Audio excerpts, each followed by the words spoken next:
exist not to rule the people, but to serve the people. Democrats want to rule us with more government control, but that's not who we are. America is the greatest country the world has ever known because we're the freest country the world has ever known, with a people who are strong and resilient. 5 months ago, I was diagnosed with thyroid cancer. It was a hard time for our family, particularly our kids, Scarlett, Huck, and George. But we kept our faith and persevered. Thanks to exceptional doctors here in Arkansas, a successful surgery, and the grace of God, I am cancer-free. Through it all, I couldn't help but think about my mom.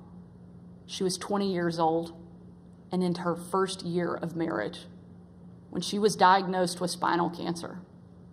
The doctors told her she might not live, and if she did live, they said she'd never walk again.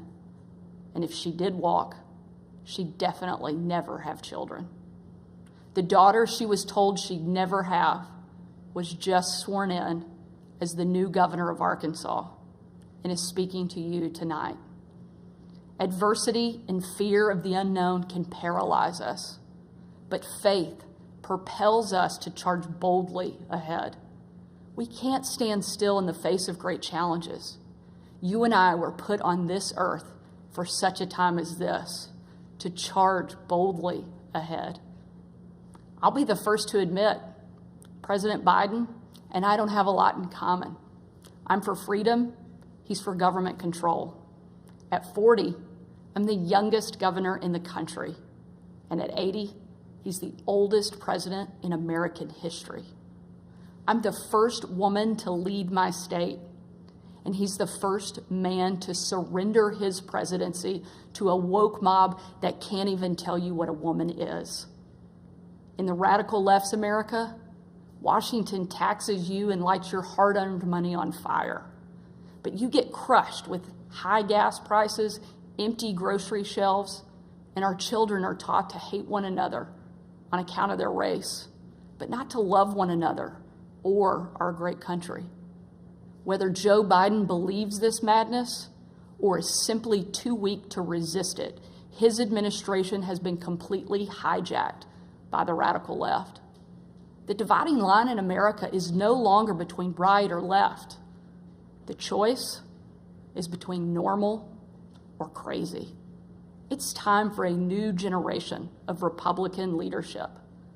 Upon taking office just a few weeks ago, I signed executive orders to ban CRT, racism, and indoctrination in our schools, eliminate the use of derogatory term Latinx in our government, repealed COVID orders, and said never again to authoritarian mandates and shutdowns. Americans want common sense from their leaders, but in Washington, the Biden administration is doubling down on crazy. President Biden inherited the fastest economic recovery on record, the most secure border in history, cheap, abundant, homegrown energy, fast rising wages, a rebuilt military, and a world that was stable and at peace. But over the last 2 years, Democrats destroyed it all. Despite Democrats' trillions in reckless spending and mountains of debt, we now have the worst border crisis in American history. As a mom, my heart breaks for every parent who has lost a son or daughter to addiction. 100,000 Americans a year are now killed from drug overdoses, largely from fentanyl pouring across our southern border. Yet the Biden administration refuses to secure the border and save American lives. And after years of Democrat attacks on law enforcement and calls to defund the police, violent criminals roam free, while law-abiding families live in fear. Beyond our border, from Afghanistan to Ukraine, from North Korea to Iran, President Biden's weakness puts our nation and the world at risk. And the president's refusal to stand up to China, our most formidable adversary, is dangerous and unacceptable. President Biden is unwilling to defend our border, defend our skies, and defend our people. He is simply unfit to serve as commander-in-chief. And while you reap the consequences of their failures, the Biden administration seems more interested in woke fantasies than the hard reality Americans face every day. Most Americans simply want to live their lives in freedom and peace. But we are under attack in a left-wing culture war we didn't start and never wanted to fight. Every day we are told we must partake in their rituals, salute their flags, and worship their false idols, all while big government colludes with big tech to strip away the most American thing there is, your freedom of speech. That's not normal. It's crazy, and it's wrong. Make no mistake, Republicans will not surrender this fight. We will lead with courage and do what's right, not what's politically correct or convenient. Republicans believe in an America where strong families thrive in safe communities, where jobs are abundant and paychecks are rising, where the freedom our veterans shed their blood to defend is the birthright of every man, woman, and child. These are the principles Republican governors are fighting for, and in Washington, under the leadership of Senate Republicans and Speaker Kevin McCarthy, we will hold the Biden administration accountable. Down the street from where I sit is my alma mater, Little Rock Central High. As a student there, I will never forget watching my dad, Governor Mike Huckabee, and President Bill Clinton hold the doors open to the Little Rock Nine. Doors that 40 years earlier had been closed to them because they were Black. Today, those children once barred from the schoolhouse are now heroes memorialized in bronze at our State House. I'm proud of the progress our country has made, and I believe giving every child access to a quality education, regardless of their race or income, is the civil rights issue of our day. Tomorrow, I will unveil an education package that will be the most far-reaching, bold, conservative education reform in the country. My plan empowers parents with real choices, improves literacy and career readiness, and helps put a good teacher in every classroom by increasing their starting salary from one of the lowest to one of the highest in the nation. Here in Arkansas and across America, Republicans are working to end the policy of trapping kids in failing schools and sentencing them to a lifetime of poverty.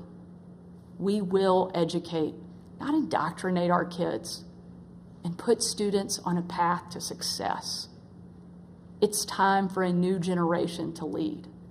This is our moment. This is our opportunity.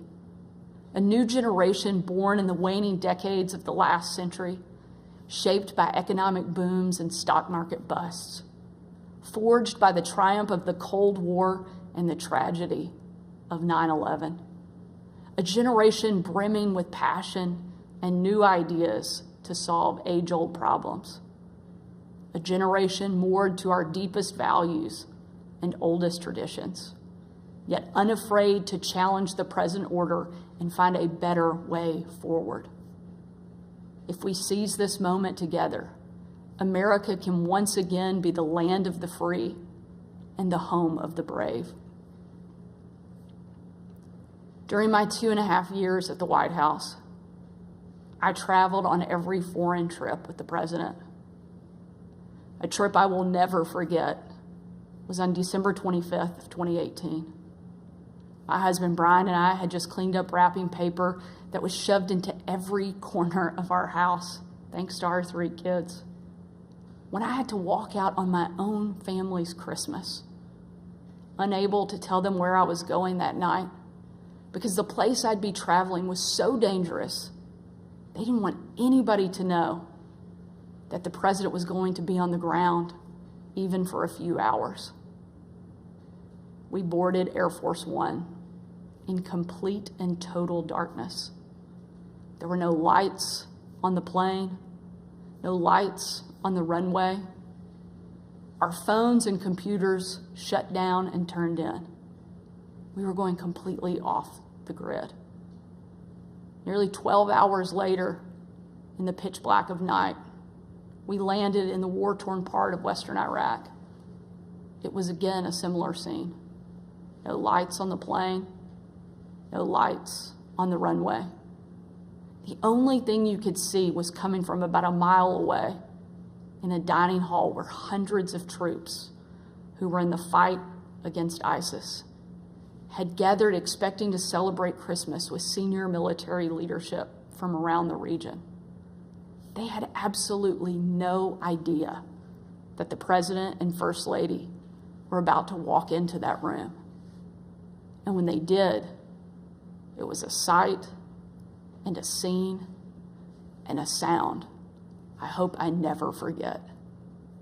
The room erupted. Men and women from every race, religion, and region, every political party, every demographic you can imagine, started chanting in perfect unison over and over and over again, USA, USA, USA. It was an absolutely perfect picture of what makes our country great. One of the young soldiers yelled from the back, "Mr. President, I re-enlisted in the military because of you." And the president said, "And son, I'm here because of you." Shortly after, that young soldier came up to me. He said, "Sarah, you have a tough job." I told him, "What I do is nothing. You take bombs and bullets. That's a tough job." And in a moment that I know I'll cherish for the rest of my life, that soldier reached up and he pulled the Brave Rifles patch he wore on his shoulder, and he placed it into my hand, a sign of ultimate respect. And he said, "Sarah, we are in this together." Overwhelmed with emotion and speechless, I just hugged him with tears in my eyes and a grateful heart for our heroes who keep us free.